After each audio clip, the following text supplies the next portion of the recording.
Alright, hey everyone, welcome to Wargroove. We're going to be doing some Groove of War 5 playoff replays. And let's jump right in. Alright, player 1 is Zested with Greenfinger, and player 2 is Timekey with Vesper.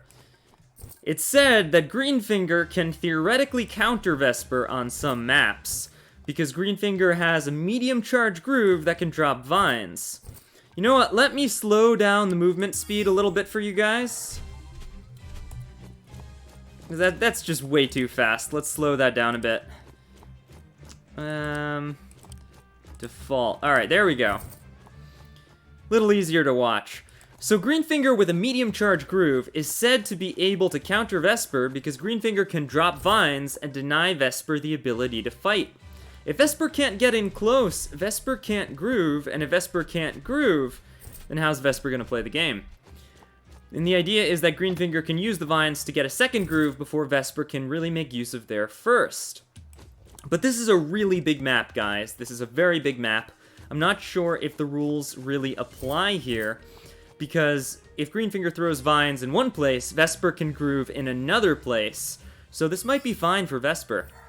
We see an archer on the bottom with a couple swords and one pike, trying to defend that one village at the bottom over here as much as possible. Vesper is pushing in with 7 health, a little bit low, and the mage keeps harassing that village. Very nice. On the top, it looks like Timekey also has an archer. A thief coming out from Zested, a thief also coming out from Timekey. Both players are going to steal this village and give a nice econ swing both ways, so it's gonna kind of cancel itself out. But everybody's got a thief, everybody's got an archer, Vesper's finally at full health, and now the game is really going to take off.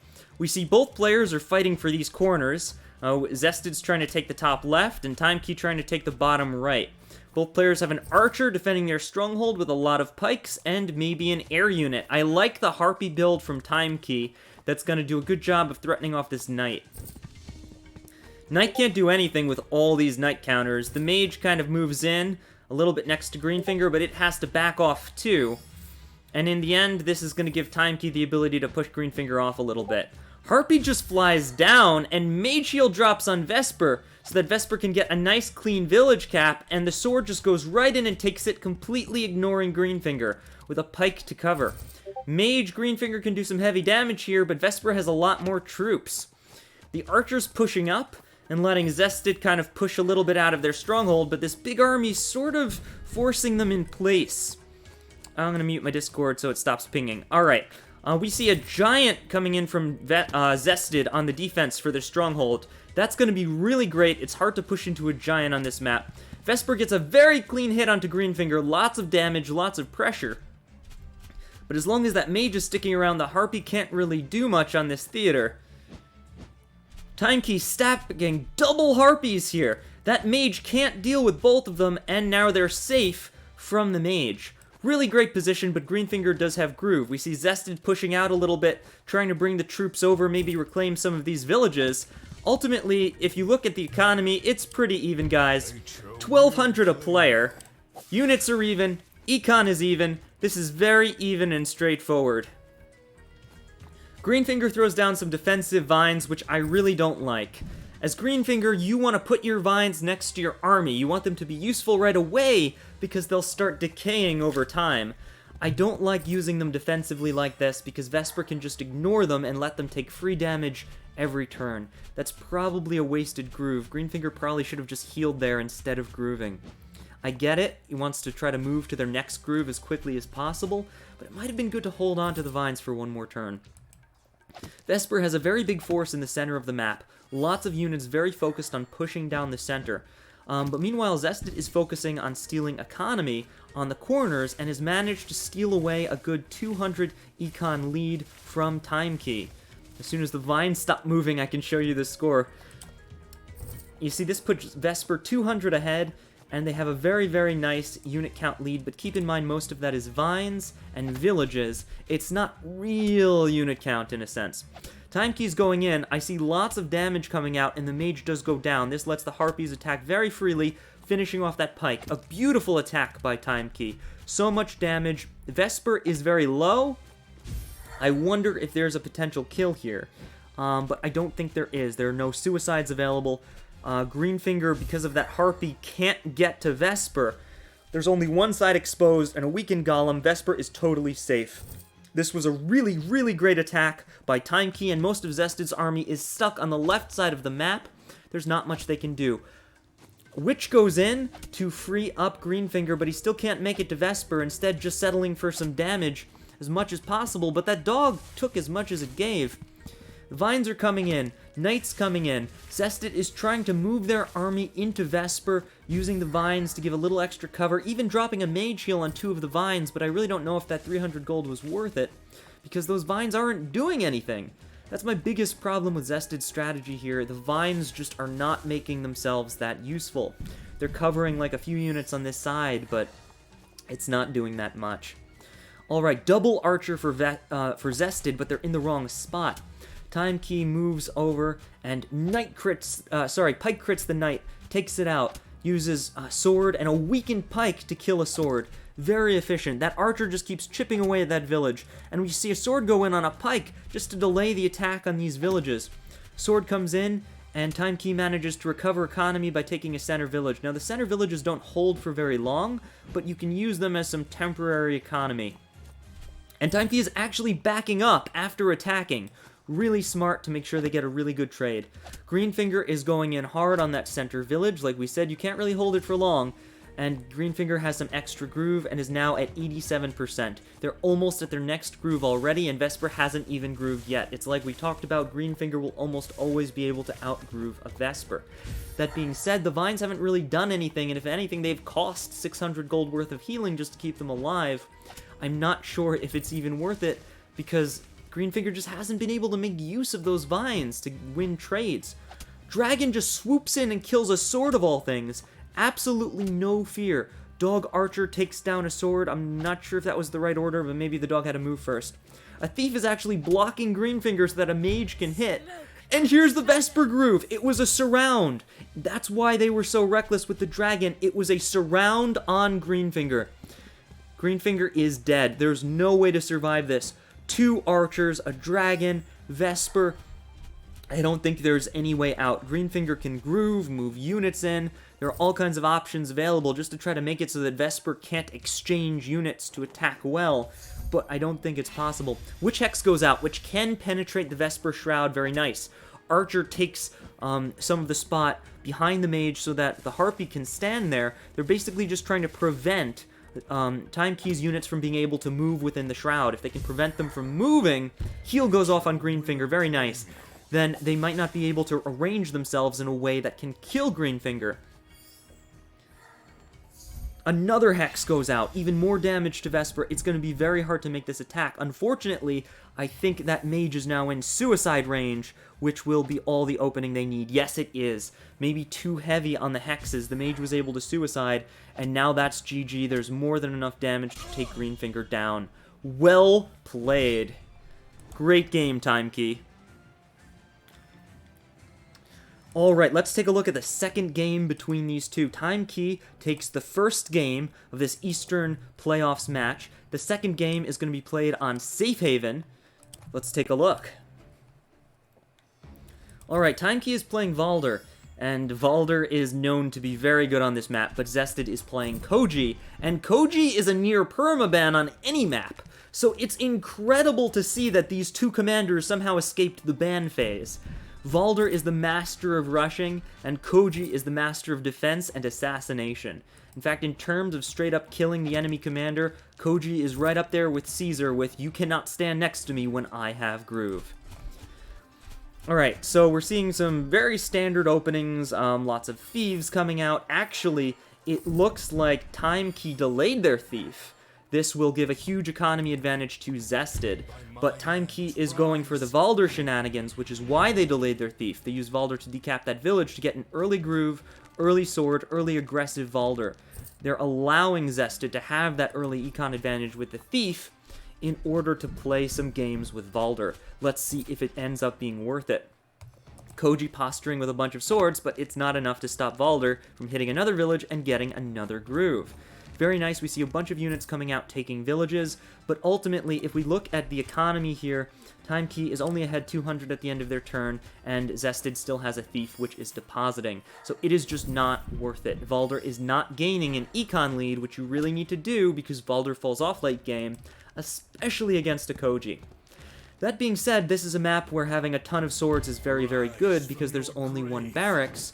They act as body blocks, caps, they can scare off thieves. Mage Heal comes out on Valder, and they decide not to go in on that 2 health sword, rather keep their own stuff healthy. We see a Harpy coming down on the bottom, but Time Key already built a mage to counter it, so it won't be able to do that much. Knight coming out, but it will be checked by the Harpy, so at the very least the Harpy will be able to stop the Knight for a turn. Mage comes out, sure enough. Knight comes out preparing a crit, but unless the Mage can step forward, the Harpy could block. We see lots of action in the top, lots of action. Valder going in on Koji, taking a good lead there in commander momentum, Koji being dropped to 6. A balloon drops, double pikes, and a dragon is built, so Koji is ready to fight. Mage crit takes out the village, and there's a whole lot of unit movement with Koji standing next to their army, Koji looking very safe. Knight goes in on that village, but that's in range of the dragon. Time Key could be in trouble there. It is chained to the mage, but I'm not really sure if the mage will be able to stop what's about to happen. Valder is actually forced off by Koji's army. Thief goes in and gets a steal, and also blocks the mage from being able to snipe the dragon, so the dragon gets a free hit into the knight. The pikes rearrange themselves using the balloon and change fronts. Since Valder was scared off, Zested is moving to the other front, circling around this very circleable map. Knight goes in on the Thief and then takes it out with a sword, but it's just not enough, deciding to cap the village and trap it instead. Unfortunately, that Thief survives with 5 health. I think it could have died there, but it was nowhere near assured, and it might have even required a little bit of luck on Time Key's part for that kill. Valder is kind of stuck now, not a lot they can do, and Zested is just hammering into Time Key with units, and air power and pikes, and there's not a lot Valder can do to push into it. Ooh, that was a little bit risky. The Thief was put into the balloon, I guess to protect it, but if the balloon goes down, so does the Thief. However, Time Key elects to take out the Harpy instead, and I'm not sure they could have gotten to the balloon. Would have required some very noble sacrifices on the part of other units, and even then, I'm not sure if it was possible. Time Key backs off to defend their stronghold, using swords to take that village, but those swords could very easily die to Zested's pikes. Sure enough, there's the pike crit. The sword goes down, another pike crit on the village. Sword hit on the sword, and Zested takes it.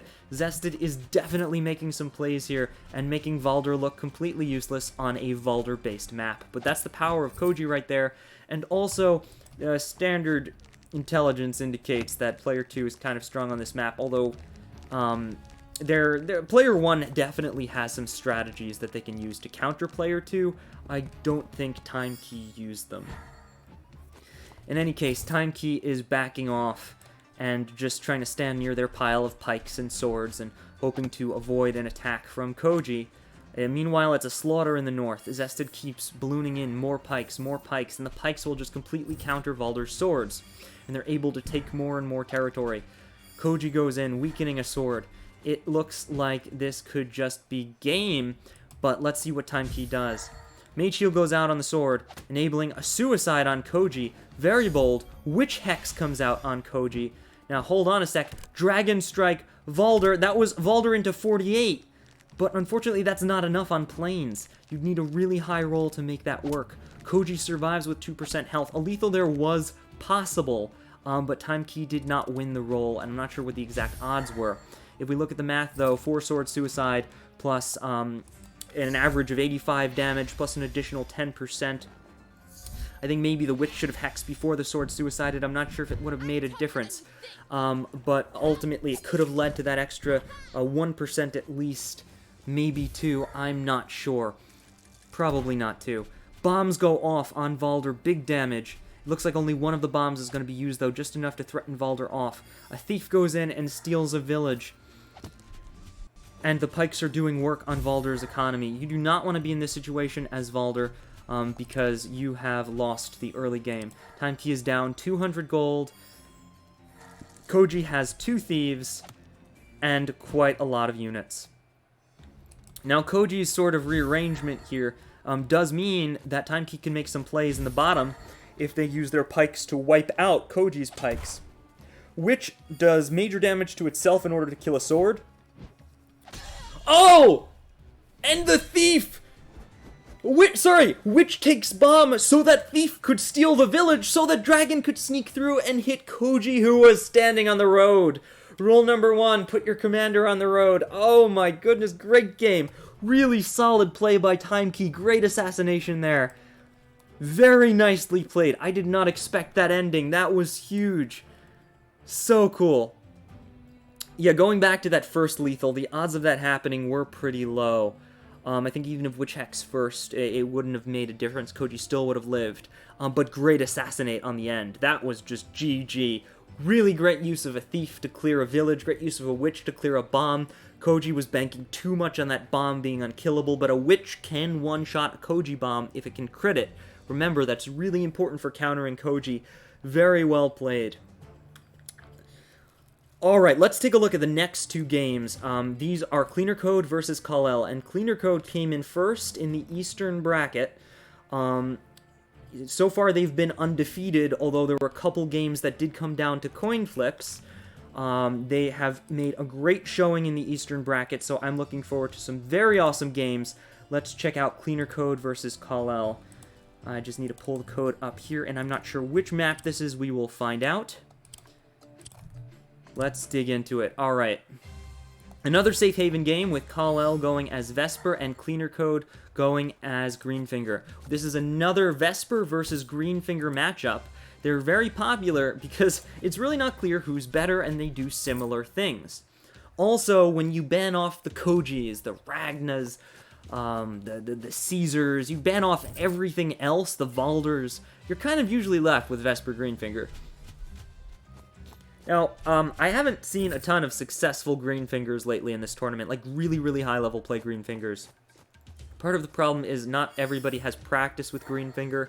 It's really hard to use the vines well. You have to be very, very good at mechanics. I think we're going to see the highest, level of Greenfinger play, maybe when we see, like, an Ash versus a Red Gems, like players who are really, really good at that very mechanic-y style of play. I'm not a good Greenfinger at all. Like, my Greenfinger is very, very to my style of play, which is not like mechanics and picky and slow wins. Greenfinger's a little bit like Emmerich in that way, and you really have to position the vines carefully. Vesper's a little bit easier to use and has some very, very clear cheese options, but ultimately, Greenfinger does theoretically counter Vesper. But that's still very much up for debate. So double thieves from Cleaner Code. Cleaner Code is having a very good game with depositing and stealing, and they're having a great early game, and they're even pushing into Kal-El's base very early on with very few units.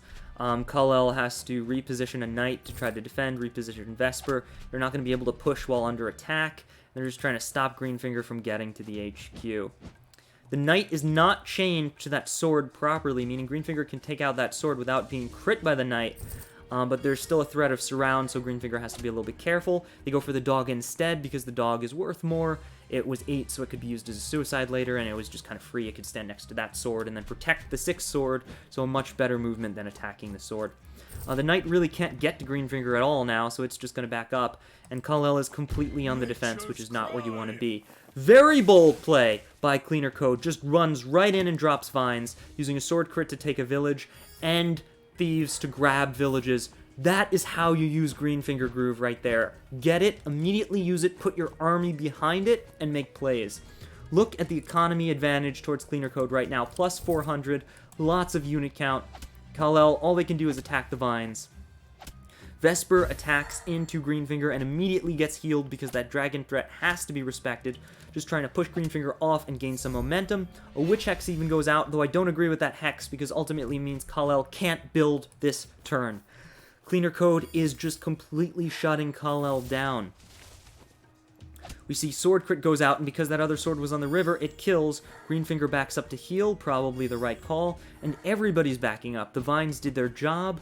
They gave 400 gold and some good attacks to Greenfinger, and Greenfinger is now happy to back up after taking that win. I'm not sure if it was worth killing that sword, though, because now Vesper can kill a sword, and Greenfinger has got to be careful of giving Vesper Groove, because Vesper's Groove is better, especially when there are no vines around. Vesper electing to just sword crit the sword instead of killing it. I think it would have been better to kill it, but then again, Vesper has got to be a little careful. The sword suicides into Vesper. Fearless does not care about giving her groove, and then goes in with Dragon Greenfinger. Sword crits the sword again, and Harpy Witch for the kill. GG. Wow, Cleaner kind of delayed that Witch there. I mean, that Witch should have been one of the first things to attack, because Vesper was on planes. You know, you could lose a little bit of damage that way, but I think the lethal was just so sure, Cleaner didn't even think they'd need the Witch. Insane game, very clearly a dominating strategy from Cleaner Code right there with Greenfinger. Let's check out the next game. Now that was definitely showcasing Greenfinger countering Vesper. Get Groove first, use it for a clear advantage, and then just make immediate gains to push into your opponent. That is how Greenfinger counters Vesper.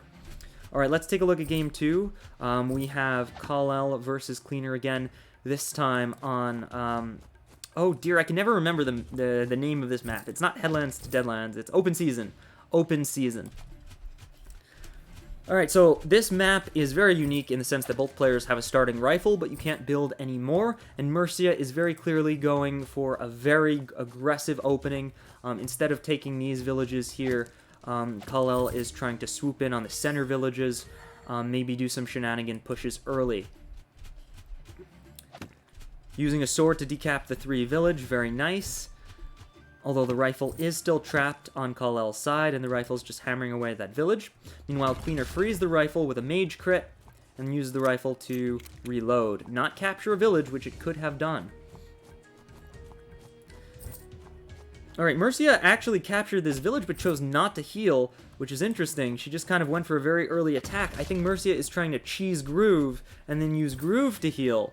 But ultimately, she's just a little too low to make that work, and I think it's going to hurt Kal-El in the end. We see a knight come out to start threatening some villages, but there's an enemy knight to oppose it. Mercia does decide to heal after all, but unfortunately she's too low, waited too long, and Greenfinger can just run in for the attack. Although Mercia will be able to groove, heal, and bring herself back up to 80, she'll still only be at the same level as Greenfinger, so I don't know if I like this opening. Ultimately, also, Cleaner is 200 gold ahead because Mercia is missing a village somewhere. Let's see, where exactly? I'm actually not seeing the missing village. 1, 2, 3, 4, 5. Oh yeah, this one got decapped, and that corner. I think this is the missing village. Yeah, because Greenfinger has both corners. And now this got decapped, so Cleaner Code is taking an even greater lead. They're 300 gold ahead now, and Mercy is just kind of stuck at their stronghold, not really able to push. Healing Aura comes out to be used on the rifle. Not really worth it to get your rifle up to snuff. We see the knight come out and take that village, pretty good, but ultimately Mercia doesn't have a lot that they can do. It was a clever opening. Oh, excuse me. It was a it was a clever opening to try to use Mercia Groove to heal the rifle and save some gold, but I think it cost more gold and momentum than it was worth. Cleaner Code has double knights on the left side and is showing no signs of letting up. The rifle is not afraid to start sniping, just calmly recaptures their village and is taking more and more villages across the map, pushing Kal-El further and further back. It kind of looks to me like Cleaner won off the opening here. They're 400 gold up during Kal-El's turn, and Mercia has nothing she can attack unless maybe move that knight and attack that village. Mercia electing not to go for it, repositioning in front of her stronghold, but unfortunately Mercia is taking a purely defensive posture here. Cleaner Code goes for the Greenfinger Groove, and again, this is how you want to use Greenfinger Groove. Very aggressive. Use them as units. Put them right in front of the army and then put your army behind it. We see the rifle taking advantage of the Greenfinger Groove to get into a good sniping position. But this is a little bit different than last time. Greenfinger does not have their whole army behind the vines. Ultimately, the vines are mostly just defending the villages, and not so much the units. But that's fine. If Greenfinger can hold those villages for a few turns, and get some extra gold above Kal-El, that'll translate to more and more powerful units. Mercia does some really good damage to the vines these turn. And again, you really have to make use of the vines when you use them, or they'll just get chipped down, they'll degrade over time.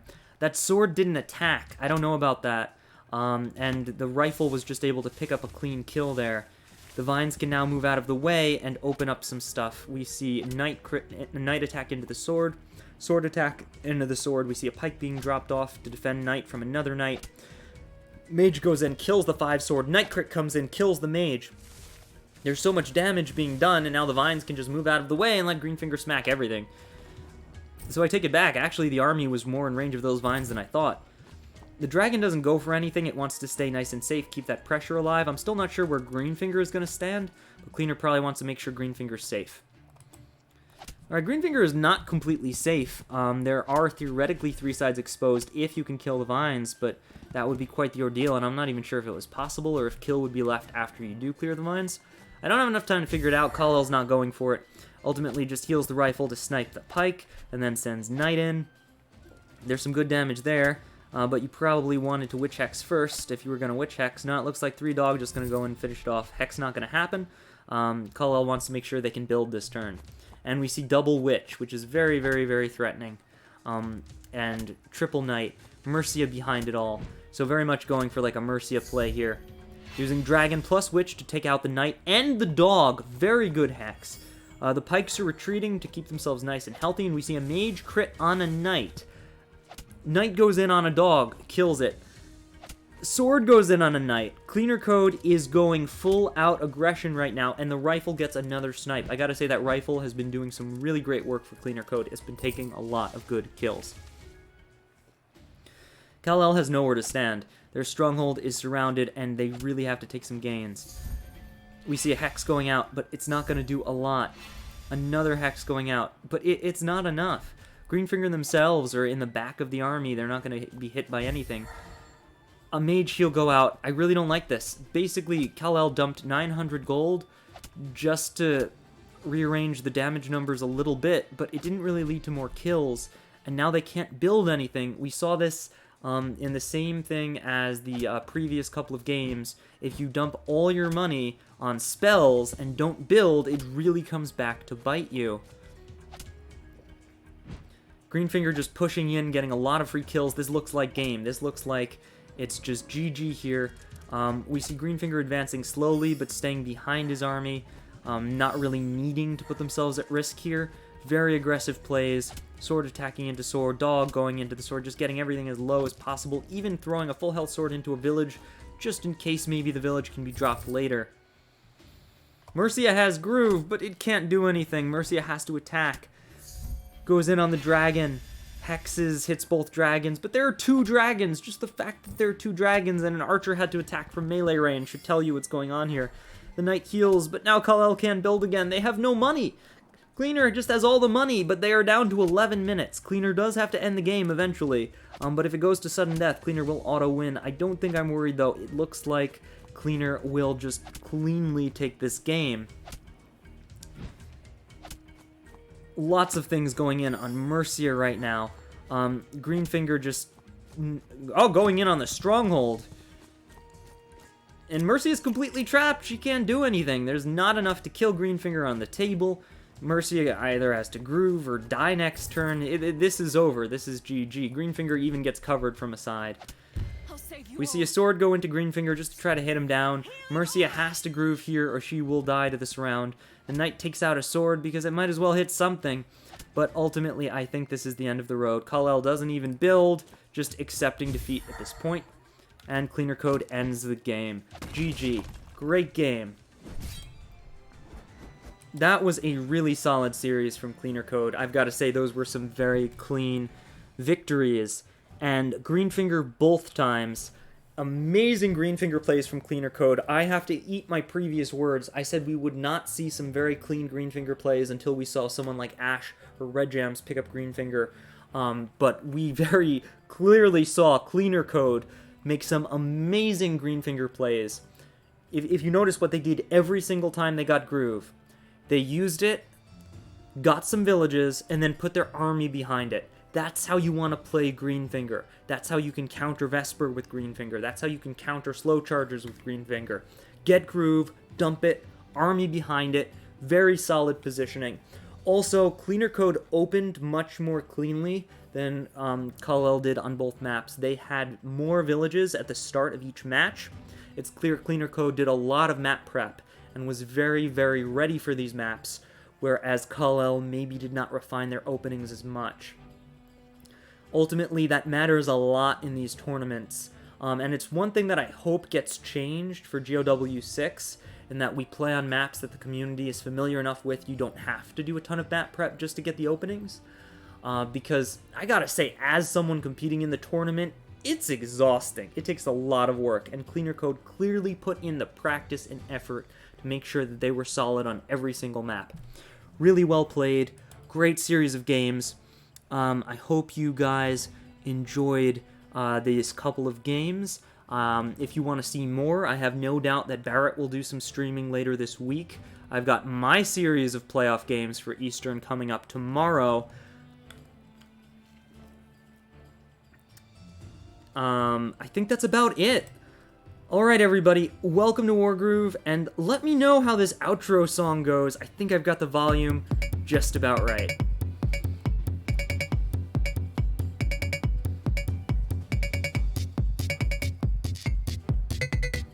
I guess I could just like advertise for other streamers and stuff. Check out Barrett and Sequoia, who also do GoW5 streaming and videos. They'll probably do some in a couple of days, maybe tomorrow. There might be a live stream tomorrow where you can watch me completely get destroyed by Pettiant. No, it's gonna be a good couple of matches. I hope I can win. I think I've got a shot. I think we're gonna do well. Alright guys, thanks for watching. If you're watching this on YouTube, you know the drill. Ask me anything in the comments, and catch you later.